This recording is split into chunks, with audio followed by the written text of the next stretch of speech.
Alhamdulillahirabbil alamin.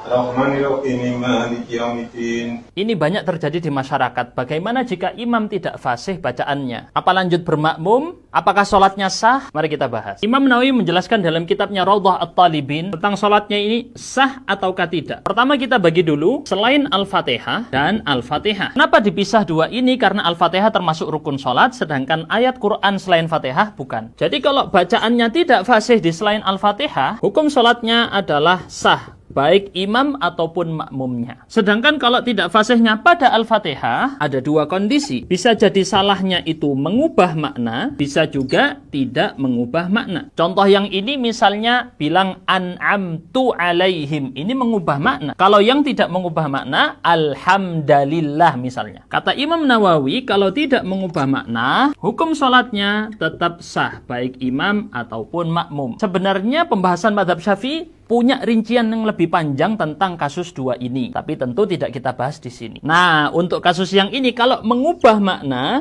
kita bagi lagi jadi dua. Orang tadi mampu belajar atau orang tadi tidak mampu belajar. Maksudnya tidak mampu belajar misal sudah sepuh, nggak bisa diubah lagi, sudah ngomongnya memang bacaannya seperti itu. Ini dirinci. Khusus untuk bacaan imam tersebut sendiri adalah sah, tapi berbeda dengan kondisi makmumnya. Kalau makmum ini punya kondisi yang sama atau lebih buruk dari imamnya, maka yang ini hukumnya sah. Tetapi kalau makmumnya lebih bagus dari imam, lebih fasih, maka ini sholatnya batal, dia harus mengulangi lagi. Dia tidak boleh bermakmum kepada imam yang lebih buruk bacaannya. Maksudnya yang bacaannya mengubah makna, khusus di Al-Fatihahnya, bukan di surat Quran yang lain. Kalau imam tadi sebenarnya bisa belajar, dibagi dua kondisi. Kalau waktunya cukup, dia harus belajar dulu, lalu kemudian sholat. Tapi kalau waktu tidak cukup, maka dia sholat, lalu mengqadha sholat yang tadi setelah belajar. Dan dalam kondisi ini, dia tidak boleh mengimami sholat. Nah, teman-teman kalau suka konten seperti ini, bisa support wakaf pembangunan pondok pesantren yang kami bangun. Caranya ketik kata wakaf di komentar.